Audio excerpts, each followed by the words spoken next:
As 5 pedras de Davi e lições que mudarão nossa consciência.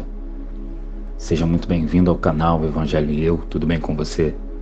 No vídeo de hoje eu quero trazer a você o exemplo de um homem segundo o coração de Deus e fazê-lo refletir sobre nossa condição hoje diante deste mesmo Deus de ontem, de hoje e eternamente.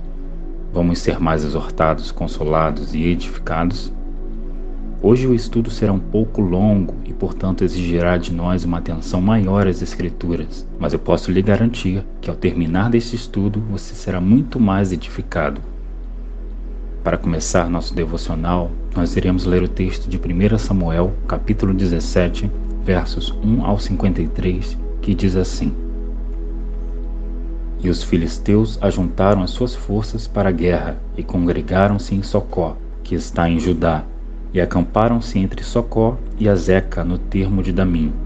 Porém Saul e os homens de Israel se ajuntaram e acamparam no vale do Carvalho e ordenaram a batalha contra os filisteus.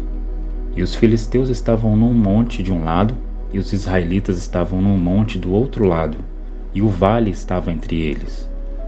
Então saiu do arraial dos filisteus um homem guerreiro, cujo nome era Golias, de Gate, que tinha de altura 6 côvados e 1 palmo.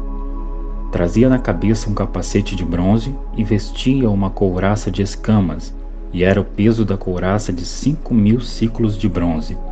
E trazia grevas de bronze por cima de seus pés e um escudo de bronze entre os seus ombros. E a haste da sua lança era como o eixo do tecelão, e a ponta da sua lança de 600 siclos de ferro. E diante dele ia o escudeiro. E parou e clamou às companhias de Israel e disse-lhes: Para que saireis a ordenar a batalha? Não sou eu filisteu e vós servos de Saul? Escolhei dentre vós um homem que desça a mim.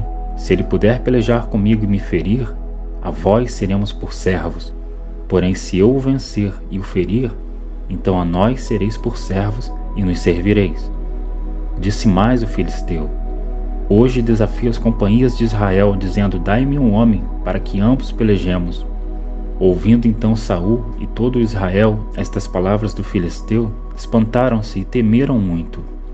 E Davi era filho de um homem efrateu, de Belém de Judá, cujo nome era Jessé, que tinha 8 filhos. E nos dias de Saul era este homem já velho e adiantado em idade entre os homens. Foram-se os 3 filhos mais velhos de Jessé e seguiram a Saul à guerra. E eram os nomes de seus 3 filhos que se foram à guerra: Eliabe, o primogênito, e o segundo Abinadab, e o terceiro Samá. E Davi era o menor, e os 3 maiores seguiram a Saul. Davi, porém, ia e voltava de Saul para apacentar as ovelhas de seu pai em Belém. Chegava-se, pois, o filisteu pela manhã e à tarde, e apresentou-se por 40 dias. E disse Jessé a Davi, seu filho: Toma, peço-te para teus irmãos um éfa deste grão tostado, e estes 10 pães, e corre a levá-los ao arraial a teus irmãos. Porém estes 10 queijos de leite leva ao capitão de 1000, e visitarás a teus irmãos, a ver se vão bem, e tomarás o seu penhor. E estavam Saul e eles e todos os homens de Israel no vale do Carvalho pelejando com os filisteus. Davi então se levantou de madrugada pela manhã e deixou as ovelhas com um guarda e carregou-se e partiu, como Jessé lhe ordenara. E chegou ao lugar dos carros quando já o exército saía em ordem de batalha, e a gritos chamavam a peleja. E os israelitas e filisteus se puseram em ordem, fileira contra fileira. E Davi deixou a carga que trouxera na mão do guarda da bagagem e correu à batalha. E chegando perguntou a seus irmãos se estavam bem. E estando ele ainda falando com eles, eis que vinha subindo do exército dos filisteus o homem guerreiro, cujo nome era Golias, filisteu de Gate. E falou conforme aquelas palavras, e Davi as ouviu. Porém todos os homens em Israel, vendo aquele homem, fugiram de diante dele, e temiam grandemente. E diziam os homens de Israel: Vistes aquele homem que subiu? Pois subiu para afrontar a Israel. Há de ser, pois, que o homem que o ferir, o rei o enriquecerá de grandes riquezas, e lhe dará a sua filha, e fará livre a casa de seu pai em Israel. Então falou Davi aos homens que estavam com ele, dizendo: Que farão aquele homem que feria este filisteu e tirar a afronta de sobre Israel? Quem é, pois, este incircunciso filisteu para afrontar os exércitos do Deus vivo? E o povo lhe tornou a falar conforme aquela palavra, dizendo: assim farão ao homem que o ferir. E ouvindo Eliabe, seu irmão mais velho, falar aqueles homens, acendeu-se a ira de Eliabe contra Davi, e disse: por que desceste aqui? Com quem deixaste aquelas poucas ovelhas no deserto? Bem conheço a tua presunção e a maldade do teu coração, que desceste para ver a peleja. Então disse Davi: que fiz eu agora? Porventura não há razão para isso? E desviou-se dele para outro, e falou conforme aquela palavra. E o povo lhe tornou a responder conforme as primeiras palavras. E ouvidas as palavras que Davi havia falado, as anunciaram a Saul, que mandou chamá-lo. E Davi disse a Saul: não desfaleça o coração de ninguém por causa dele. Teu servo irá e pelejará contra este filisteu. Porém Saul disse a Davi: contra este filisteu não poderás ir para a peleja com ele, pois tu ainda és moço e ele homem de guerra desde a sua mocidade. Então disse Davi a Saul: teu servo apacentava as ovelhas de seu pai, e quando vinha um leão e um urso, e tomava uma ovelha do rebanho, eu saía após ele e o feria, e livrava-a da sua boca. Quando ele se levantava contra mim, lançava-lhe mão da barba, e o feria e o matava. Assim feria o teu servo o leão como o urso, assim será este incircunciso filisteu como um deles, porquanto afrontou os exércitos do Deus vivo. Disse mais Davi: o Senhor me livrou das garras do leão e das do urso, ele me livrará da mão deste filisteu. Então disse Saul a Davi: vai, e o Senhor seja contigo. E Saul vestiu a Davi das suas vestes e pôs-lhe sobre a cabeça um capacete de bronze e o vestiu de uma couraça. E Davi cingiu a espada sobre as suas vestes e começou a andar, porém nunca o havia experimentado. Então disse Davi a Saul: não posso andar com isto, pois nunca o experimentei. E Davi tirou aquilo de sobre si. E tomou o seu cajado na mão e escolheu para si 5 seixos do ribeiro, e pô-los no alforje de pastor que trazia, a saber, no surrão, e lançou mão da sua funda, e foi aproximando-se do filisteu. O filisteu também vinha se aproximando de Davi, e o que lhe levava o escudo ia adiante dele. E olhando o filisteu e vendo a Davi, o desprezou, porquanto era moço, ruivo e de gentil aspecto. Disse, pois, o filisteu a Davi: sou eu algum cão para tu vires a mim com paus? E o filisteu pelos seus deuses amaldiçoou a Davi. Disse mais o filisteu a Davi: vem a mim e darei a tua carne às aves do céu e às bestas do campo. Davi, porém, disse ao filisteu: tu vens a mim com espada e com lança e com escudo, porém eu venho a ti em nome do Senhor dos exércitos, o Deus dos exércitos de Israel, a quem tens afrontado. Hoje mesmo o Senhor te entregará na minha mão, e ferir-te-ei e tirar-te-ei a cabeça, e os corpos do arraial dos filisteus darei hoje mesmo às aves do céu e às feras da terra, e toda a terra saberá que há Deus em Israel. E saberá toda esta congregação que o Senhor salva não com espada nem com lança, porque do Senhor é a guerra, e ele vos entregará na nossa mão. E sucedeu que, levantando-se o filisteu e indo encontrar-se com Davi, apressou-se Davi e correu ao combate a encontrar-se com o filisteu. E Davi pôs a mão no alforje e tomou dali uma pedra, e com a funda lhe a atirou, e feriu o filisteu na testa, e a pedra se lhe encravou na testa, e caiu sobre o seu rosto em terra. Assim Davi prevaleceu contra o filisteu com uma funda e com uma pedra, e feriu o filisteu e o matou, sem que Davi tivesse uma espada na mão. Por isso correu Davi e pôs-se em pé sobre o filisteu, e tomou a sua espada e tirou-a da bainha, e o matou, e lhe cortou com ela a cabeça. Vendo então os filisteus que o seu herói era morto, fugiram. Então os homens de Israel e Judá se levantaram e jubilaram, e seguiram os filisteus até chegar ao vale, e até as portas de Ecrom. E caíram os feridos dos filisteus pelo caminho de Saraim até Gate, e até Ecrom. Então voltaram os filhos de Israel de perseguirem os filisteus, e despojaram os seus arraiais. Amém. A Escritura nos dá algumas informações importantes sobre Golias. A primeira é que ele era um filisteu que veio da região de Gate, e um gigante de altura de 6 côvados e 1 palmo, conforme está escrito em 1 Samuel 17, verso 4. Uma curiosidade: a medida de um côvado era a distância que ia do cotovelo à ponta do dedo do braço de um homem, e equivalia a 6 larguras da palma da mão. A medida do côvado variava de região a região. Na média, o côvado equivalia a aproximadamente 45 centímetros, considerando que não era uma medida precisa, mas aproximada, dependendo da região poderia ser um pouco mais ou um pouco menos. Sendo assim, a altura do gigante Golias, que é informada em côvados sendo 6 côvados e 1 palmo, resultaria numa altura entre 2,90 m até 3,20 m, dependendo do tipo de côvado utilizado. Pois bem, nesta ocasião, Davi já havia sido ungido por Samuel, conforme declara a Escritura em 1 Samuel capítulo 16, verso 13, que diz: Então Samuel tomou o chifre do azeite e ungiu-o no meio de seus irmãos, e desde aquele dia em diante o Espírito do Senhor se apoderou de Davi. Então Samuel se levantou e voltou a Ramá. Sabendo que Davi já tinha o Espírito do Senhor e a promessa de reinar, voltando ao contexto do Vale do Carvalho, vemos que ele escolheu para si 5 seixos do ribeiro. Seixos são pedras arredondadas, fragmentos de rochas minerais, e as colocou no seu alforje de pastor, conforme está em 1 Samuel 17:49. Mas por que 5 pedras? A questão das 5 pedras tinha um motivo. Haviam 5 gigantes no exército filisteu, todos eles da mesma família. E Davi escolhe uma pedra para cada um dos gigantes, porém só precisou usar uma, que foi a de Golias. Porque a partir do momento que ele vence Golias, a Escritura diz em 1 Samuel 17:51 que, em vendo seu herói morto, os filisteus fugiram. Mas nós vamos ver que estes gigantes estão no exército dos filisteus. Nós vamos ler os textos da Escritura que nos mostra a respeito disso. Primeiramente vamos em 2 Samuel, capítulo 21, versos 16 ao 22, onde está testificado: E Isbi-Benob, que era dos filhos do gigante, cuja lança pesava 300 siclos de cobre e que cingia uma espada nova, intentou ferir a Davi. Porém Abissai, filho de Zeruia, o socorreu e feriu o filisteu e o matou. Então os homens de Davi lhe juravam, dizendo: Nunca mais sairás conosco a peleja, para que não apagues a lâmpada de Israel.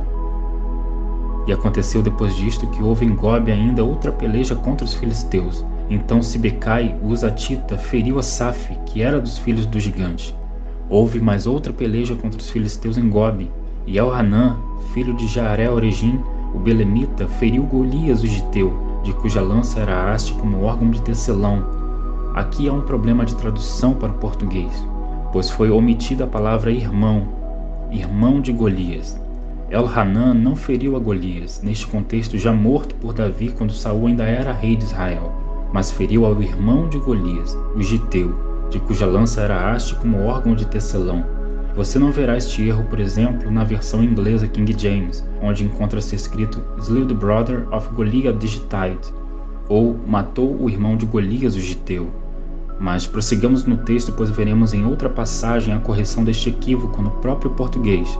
Prosseguindo, diz a Escritura: Houve ainda outra peleja em Gate, onde estava um homem de alta estatura, que tinha em cada mão 6 dedos e em cada pé outros 6, 24 ao todo. E também este nascera do gigante, e injuriava a Israel.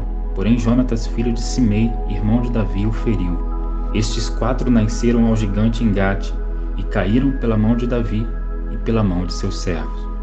O texto nos mostra que de um gigante de Gate descenderam 5, incluindo Golias. Vamos ler o relato agora no livro das Crônicas, capítulo 20, versos 4 ao 8, que diz assim: E depois disto aconteceu que, levantando-se guerra em Gezer com os filisteus, então Sibecai e Husatita feriu a Sipai, dos filhos do gigante, e ficaram subjugados, e tornou a haver guerra com os filisteus. E Elhanã, filho de Jair, feriu a Lami, irmão de Golias, o giteu, cuja haste da lança era como órgão de tecelão. E houve ainda outra guerra em Gate, onde havia um homem de grande estatura, e tinha 24 dedos, 6 em cada mão e 6 em cada pé, e que também era filho do gigante. E injuriou a Israel, porém Jonatas, filho de Simei, irmão de Davi, o feriu. Estes nasceram ao gigante em Gate, e caíram pela mão de Davi e pela mão dos seus servos. Então eram eles: Golias, que foi morto no tempo em que Saul reinava, Isbi-Benob, Safi, Lami, e um outro citado apenas como um homem de alta estatura que tinha 6 dedos em cada mão e pé. Todos estes eram gigantes, filhos do gigante de Gate. Será que o jovem Davi, que que disse ao gigante Golias: você vem contra mim com espada e com lança e com escudo, porém eu venho a ti em nome do Senhor dos Exércitos, estaria preocupado de ter garantias de que venceria Golias, por isso escolheu 5 pedras? Caso errasse a primeira, ele poderia atacar a segunda, até chegar à 5ª tentativa? Será que foi isso? Ou será que nós não entendemos que a confiança que Davi tinha no Senhor era plena? Não era a confiança de ter planos B, como nós geralmente temos planos B caso algo venha falhar em nossos planos. Muitas vezes nossa confiança não é plena e nossa fé é rasa. Mas Davi não estava com a fé rasa. Davi não estava com a confiança abalada. Ele sabia que ele iria não só em nome do Senhor, mas com o próprio Senhor adiante dele. Sabia que uma vez tendo sido ungido rei, não morreria porque havia uma promessa do Senhor a cumprir-se sobre a vida dele. E o que nós aprendemos com isto, além desta questão das garantias? De que nós não devemos ter planos B mediante a palavra do Senhor, mediante aquilo que o Senhor já declarou para nós. Nós temos que confiar. A gente tem que abdicar das nossas produções para acolher a providência do Senhor que é a nosso favor e que está sempre disponível a nós, bastando apenas a fé cooperando com nossas obras para trazer a existência.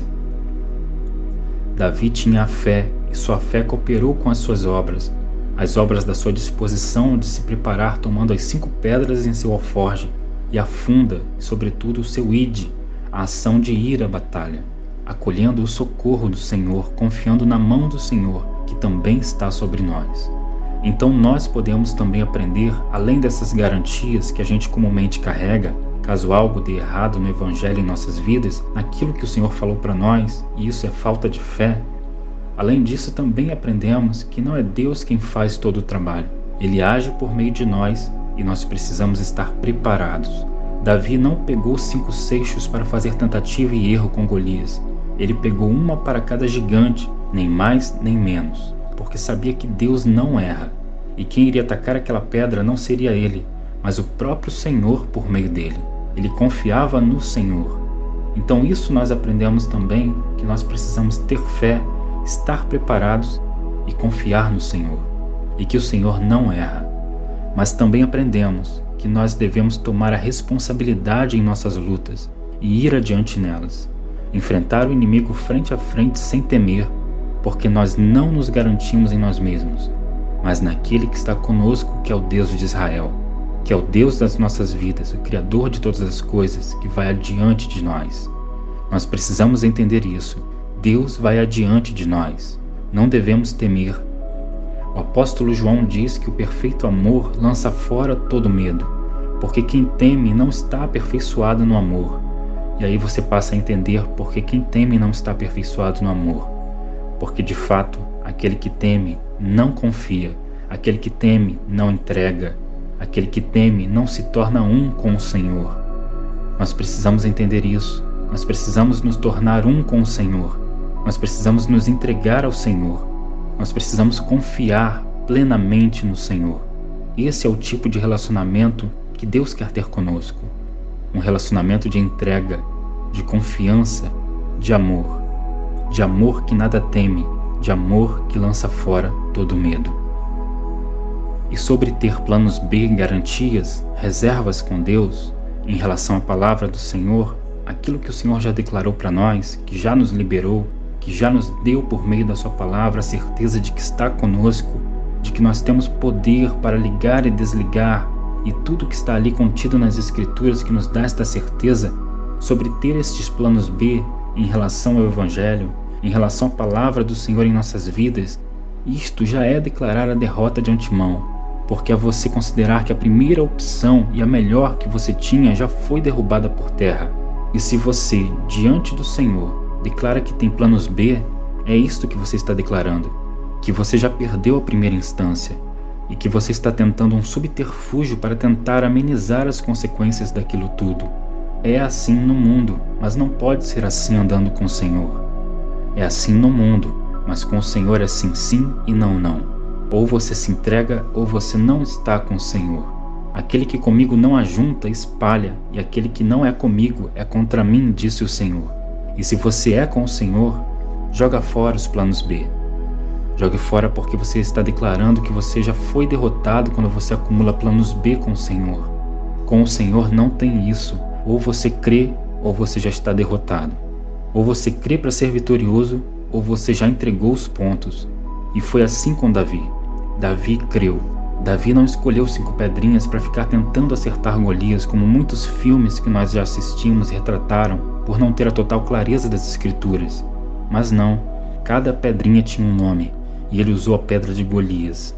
E a pedra de Golias saiu da funda e encontrou o endereço certo, que foi a cabeça de Golias, porque não foi tacada tão somente por Davi, mas pelo próprio Senhor por meio de Davi.